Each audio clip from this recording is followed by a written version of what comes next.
Well, hello, that's me again. Today is March 11, the evening, and there is a reason why I'm coming to you this usually not standard time as I usually do in things in the morning, is because for the next couple 3 days I should be very busy. But there are some news which you really won't necessarily notice. Not that they are not being reported. Strangely enough, they are being reported, but this is the type of the news which get drowned in this special military operation minutia and routines, which are now routines, and those strategic speculations and description of this tactical minutia and things of this nature. So while everybody discusses this, and some people just go completely bananas, and I can tell you immediately that even some people like, I'm not gonna tell the name, but the name of this guy is being mentioned very many times on my blog, for example. No, this is not people of the scale of Brian Berletich or guys from Durant. These are excellent professionals. They do their job really well, let alone my friends Larry Johnson or Scott Ritter. These are top-notch people. The same goes to Colonel Douglas McGregor. No, I'm looking at the guy, but he is kind of popular among all those, tactical minutia. How to put it this way, people who are addicted to tactical minutia, who keep him in high regard. Well, in reality, he doesn't know actually basic facts. And, this kind of the steam, if you will, or stream, pardon my French, of this news and tactical minutia speculations and strategic speculations completely overwhelms what is really important. And what is really important have been reported sadly, as it may seem, by none other than neocon rag of honor. It is this rag, of course, is Newsweek. And I didn't know they had this institute now, but evidently this Russian Maritime Studies Institute, it exists too. I wonder how many signatures they are using there, but we'll get to it. But let's start with what I partially already disclosed, exposed you to in one of my videos about Russian submarines and Russian Navy. I did it, so it's kind of good practice, I would say, and it's a good reason to repeat it a little bit, some of it. I will start with this. I will start with this famous book by Julia Knott and pardon my and Norman Palmer, and this is what they already wrote in 1990 when they were reporting on Russia AUKUS class. And look what it is. You've seen this before. I will just showing you the quote. And this was in the Anthony Batista luncheon meeting in the Naval and Maritime Correspondents Circle, Washington, D.C. on 12th January 1988. And this is what have been stated there. The AUKUS, which is Project 971, the first version of it, is the best submarine in the world today. It was the opinion voiced in 1988 by a longtime observer of the military scene, Anthony Batista, at the time a senior staff member of the Armed Services Committee in the U.S. House of Representatives. Expanding on his comment, Batista explained that the surprise of the AUKUS was but another step in the rapid pace in Soviet submarine development and warned against putting a period after the AUKUS quieting. And obviously AUKUS wasn't just a very quiet submarine, because obviously even before the AUKUS Project 971, the famous Victor 3 Project 671 RTM was already a dramatic improvement over other older Soviet nuclear-powered submarines, and it was competitive with the first hulls of the Los Angeles class, not to speak of the other older versions of American fast attack submarines. And I expanded on this a little bit, but let's kind of continue, and you will get where what I'm getting at here. In 1994, in the wake up of the Soviet collapse and complete chaos which was happening in Russia at that time, we get this a very interesting paper. It's actually quite a famous paper because this paper came out on the heels of American triumphalism and United States stating that basically, you know what, we defeated you in Cold War, you suck, your technology sucks, and everything we do is just absolutely amazing, you know, just watch our movies and we'll show you how to really fight a war. And no doubt it had a very big impression on all kinds of those liberal reformers in Russia, which is a euphemism for primarily thieves, criminals, and exactly the type people what, for example, modern special services would use in the operations of influence and when they wanted to destroy Russia. But Mr. Masnikov, who was a PhD from famed Moscow Physics Mathematics Physics Technological Institute, MFTI.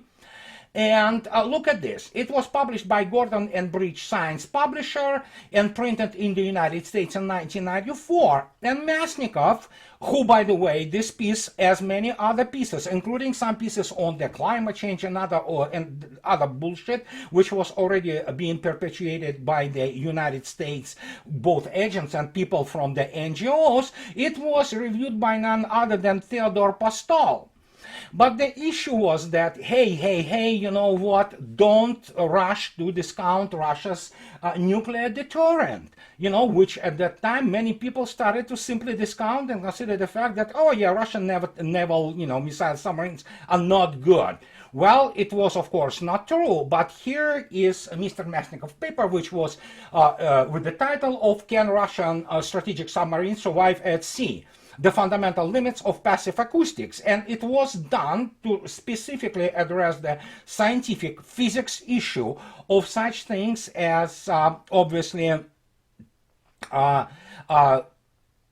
hydrology and oceanography, which is in the United States is taught as the tactical oceanography, the issues which are related to the hydrology, which create also what is called the ducting or underwater channels, which allowed also to find what is called areas of the increased acoustic visibility. And that shows how actually treacherous and very difficult the hydrology is.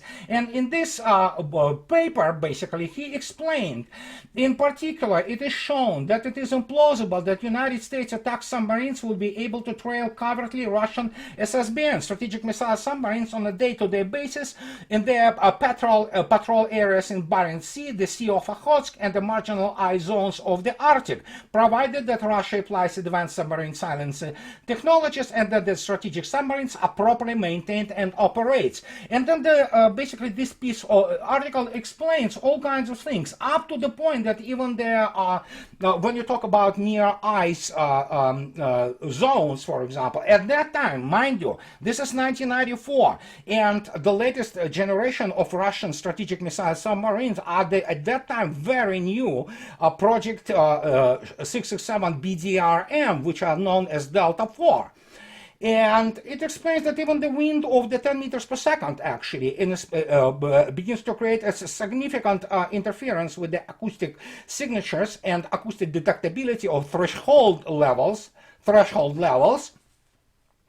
or detection thresholds already then, and that reduces dramatically the ability of the American submarines to really track Russian, at that time, still Soviet-made primarily submarines in those areas from which they were designed to launch basically attack on the American soil in case of United States deciding to go and attack Russia with the nuclear weapons.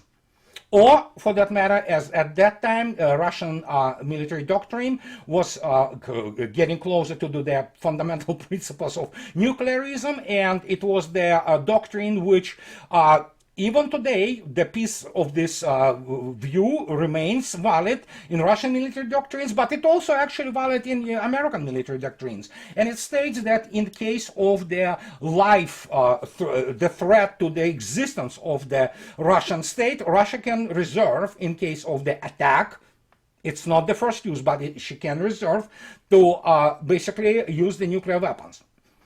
And when you look at this in general, you begin to see that, yeah, I don't know why they decided that they are that good, that they really can really track all those, Russian strategic missile submarines, which were at that time the fundamental, one of the columns, pillars of Russian deterrence and thus Russian national security. Apart from the fact that, of course, if we discount the issue that basically Russian government at that time, it really worked for the US government, for the Washington. But even that article in 1994 stated, you know what, yeah, just stop it. It's not as simple as you think. This is not Tom Clancy. Here are the numbers, here are the facts, and Russian submarine design already then, and it was primarily Soviet, was outstanding. It was extremely advanced. It was competitive with the US Navy submarine force. And then, of course, things change, and the time goes on, and Russia doesn't disintegrate, and something happens which obviously many in Washington, D.C. wanted to actually ignore, while, for example, for years I was saying, guys, you have no idea what you're dealing here with.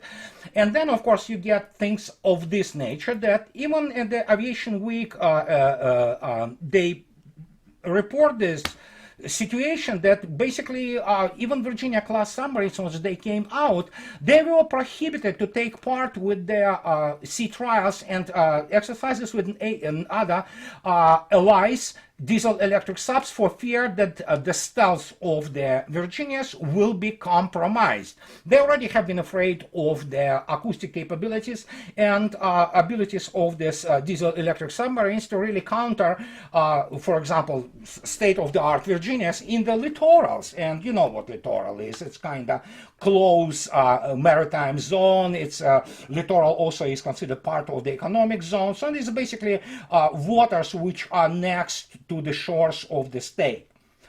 And then things started to happen, which, as I already stated for many times, that American NGOs and all those agents of influence, all those people, they started to be thrown out of Russia.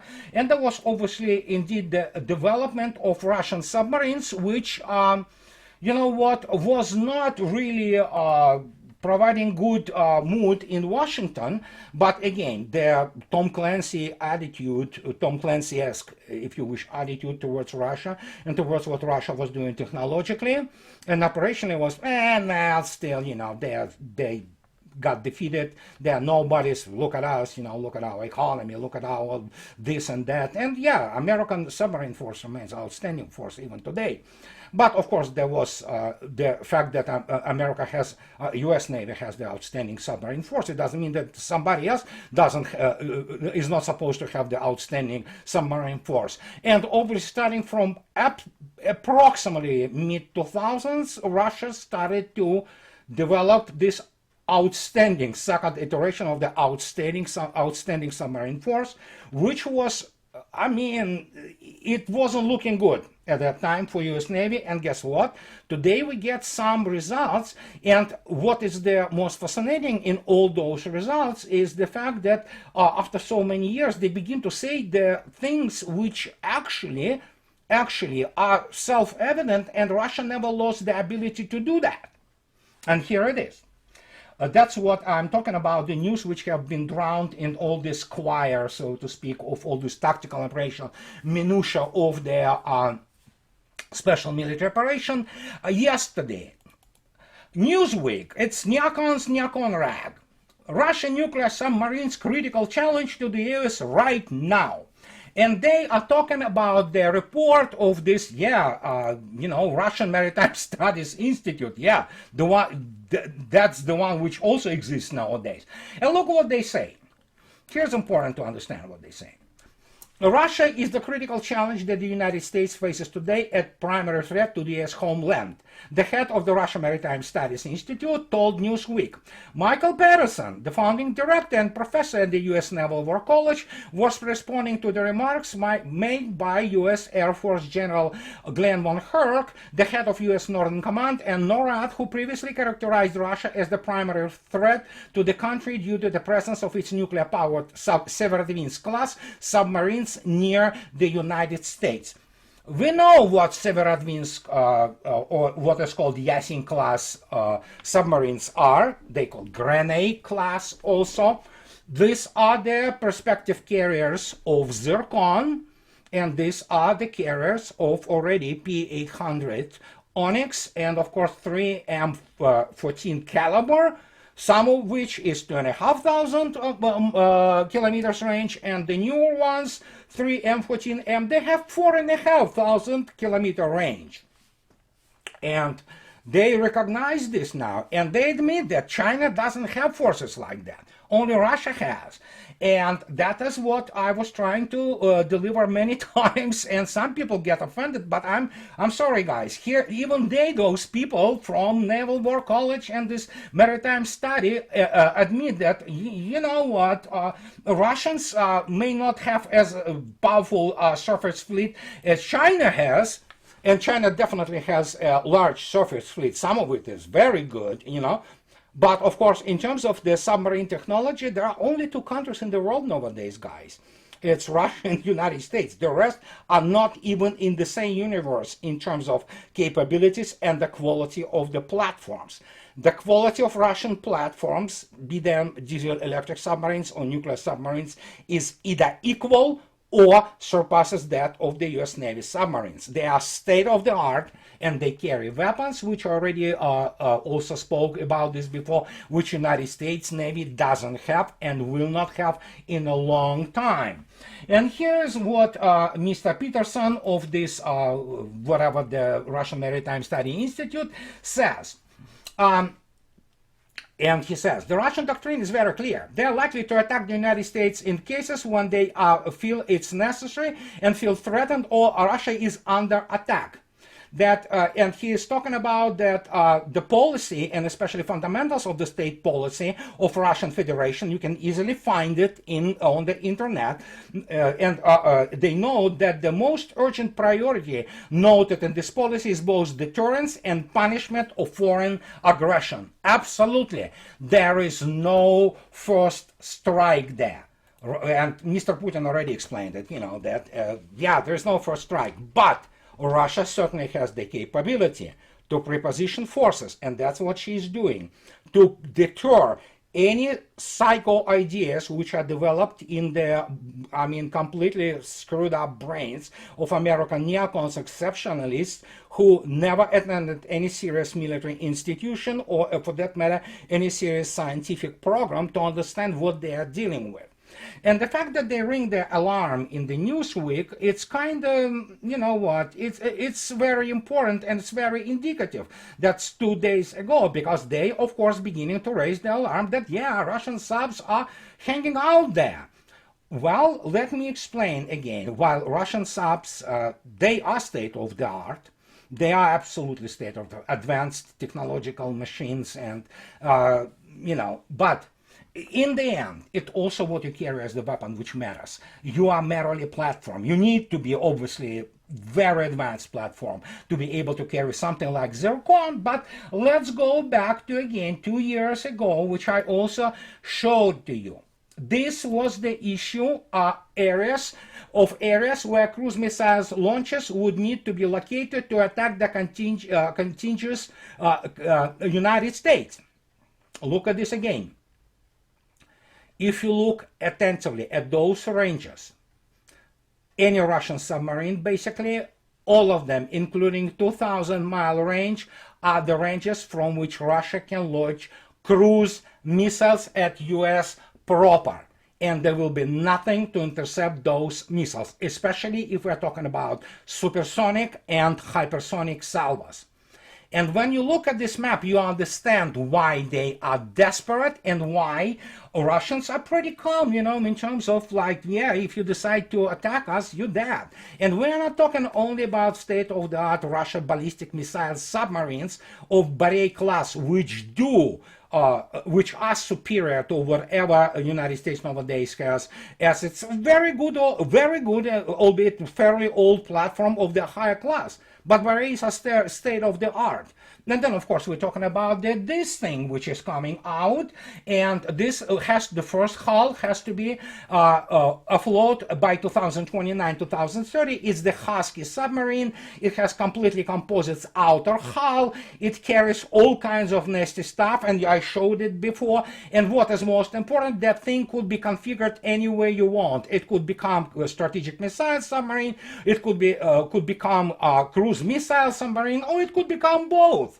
And when you look at this machine, which evidently also will be able to dive extremely deep. So, yeah, we are talking about what I am on record for many months now, years, the United States lost the arms race. And what is, of course, offensive or insulting for the United States, it lost it in the ocean.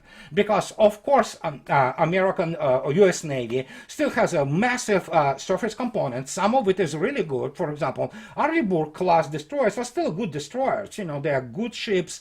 They are, handsome boats. They carry a serious salvo, however obsolete tomahawks, but they have decent enough, so to speak, air defense system, Aegis driven, so to speak, with those missiles which theoretically can kill the good old ballistic missile, some of it anyway, and probably can shoot down the aircraft far enough. But that's about it. They are absolutely not designed to deal with the modern anti-shipping cruise missile, and certainly they cannot stop anything like Kinzhal or let alone anything like Zircon, especially when we're talking about the salvo of it. And this is exactly what Russian surface navy already carrying, and this is what is coming in 2024.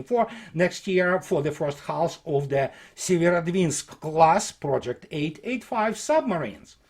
And when you begin to look at it and you add another news which came out a couple of days ago, you begin to understand why they worry and why they want to kind of, get it out there. No, it's not only because they need money. Well, of course they need money. Of course Pentagon does it all the time.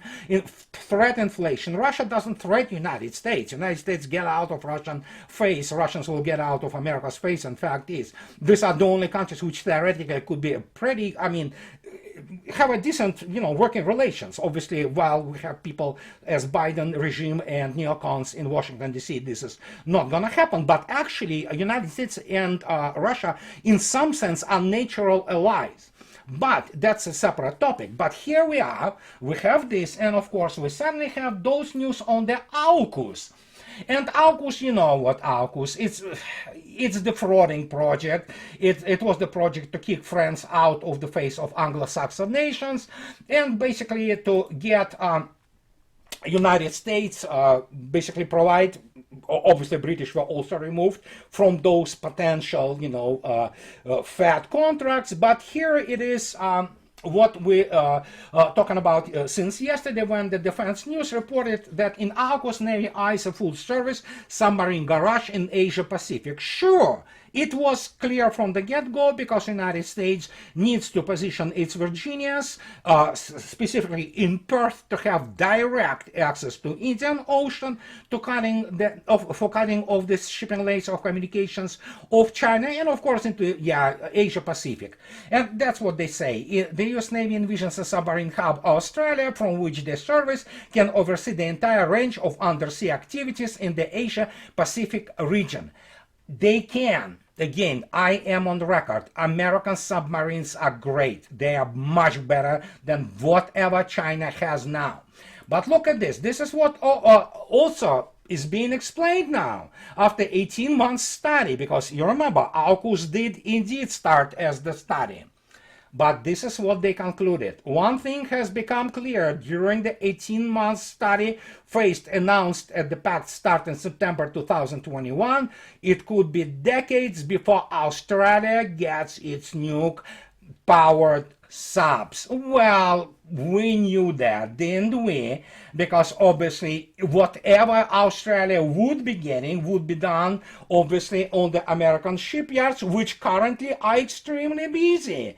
And they now have to contend with their huge surface and air threat from China and growing threat from the beneath the waves from Russia, because Russia is beginning to overtake it in terms of platforms. And you remember my latest videos where I demonstrated to you tabulated data, so to speak, on Russian submarine forces, which can now block US Navy and NATO Navy submarine forces in Russia's littoral. And of course, Russians deploy at will currently anywhere they want. And it is extremely difficult, if possible at all, to both track and hunt down Russian cruise missile submarines, let alone when you try to deal with the Russian strategic missile submarines in those bastions at the Okhotsk Sea and Barents Sea, where you have the whole might of Russian Navy and surface fleet and anti-submarine aviation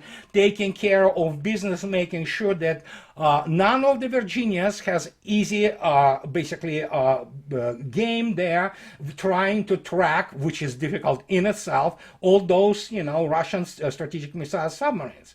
And when you look at this, that is a big freaking deal. And that is why they begin to kind of leak this information, because you know what? You don't want to find yourself politically even apart as you find yourself in Ukraine, when everybody thought that Ukraine would, just kill the Russians and Russia will collapse, Putin regime will fall, Russians will go on the streets, and just trying to get the democracy, LGBT rights, and transgender, marriages, what have you.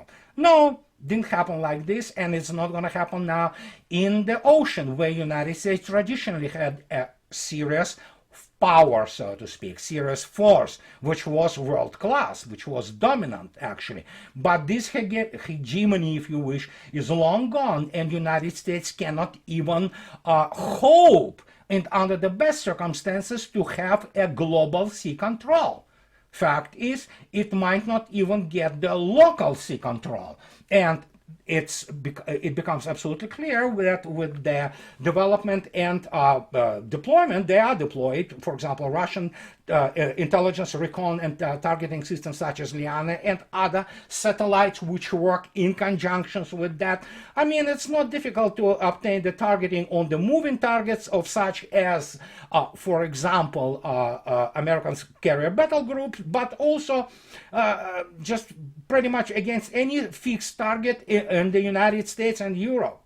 And I mean, you don't need any kind of intel on that if you need to, for example, strike some foreign military base of the United States, or for that matter, anything on the territory of the United States. Those coordinates are well known, they're well cataloged, they are in the data banks of those weapons which Russian submarines and ships carry.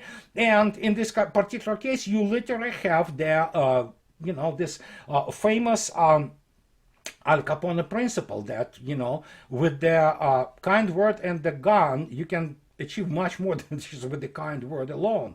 And this is the only way American elites understand, when people try to communicate to them something. And you can communicate this only with having this huge kugel, or if you wish, or the gun pointed at their head, and they're saying, now let's talk, let's reason, And this is what is happening strategically. And when you look at this, you understand that, there is not much report on this news. Of course, Newsweek reported it, and again, as I stated, it's a very important neocon rag. It is being read by all people in the foggy bottom, what have you. But the truth is, even American dominance in the submarine force is being eroded dramatically. And that brings us to the conclusion of my talk today, is the fact that we need to see what Comrade Z brings to Moscow on the 21st of March. The whole thing that he actually goes to Moscow is huge. Okay, it has a gigantic geopolitical meaning. The same as that Iran finally admitting today officially through IRNA agency that yes, they did buy Su-35s from Moscow. And then, of course, Saudi Arabia and Iran resuming their diplomatic relations. These are shocks to the system. I cannot emphasize enough how huge those shocks are. But, of course, what Comrade Z brings to Moscow on the 21st, we'll see. Pepe Escobar says that we can talk about the new currency, new global currency or BRICS currency. Possible? Possible. Is it important? Oh, absolutely. But in the end, the most important thing will not be basically highlighted or reported in press. And that will be how much Russia will help China and what technologies she will provide if those mad, batshit crazy people in Washington indeed decide to try to attack China. And believe me, the Russian Navy and its submarine force and its development, it becomes extremely important. And as I already stated, we just have to wait and see what will be stated. But the fact that Newsweek reported on that, and that, yeah, they gave their actually word to professionals who stated, yeah, it's actually, my God, this is what is happening with Russian submarine force, and this is how they operated, and that's what the foundation, so to speak, the metaphysical foundation, if you wish, and state policy there, doesn't sound good for the United States or for the combined West in general. Then there are other things which could be basically described here about why it is important, but I think so I bothered you long enough with all this technical minutia of this whole thing, and just wanted to make very clear that you see this is a very famous diagram of the three submarines deploying for the launch at the carrier battle group. This was from the 1980s. It's a famous Khvosh tactics, naval tactics, and when you look at this, yeah, you can see three submarines. Let me explain what's the difference with about this today. We're talking about probably Russian cruise missile submarines of the most third generation. Today, with the fourth generation of submarines like Severodvinsk, or even the diesel submarines armed with caliber anti-shipping missiles, but especially, of course, if we're talking about Zircon and Onyx, you don't need three submarines to deal with it. One will be enough. And that is what it means, the economic warfare of the highest order.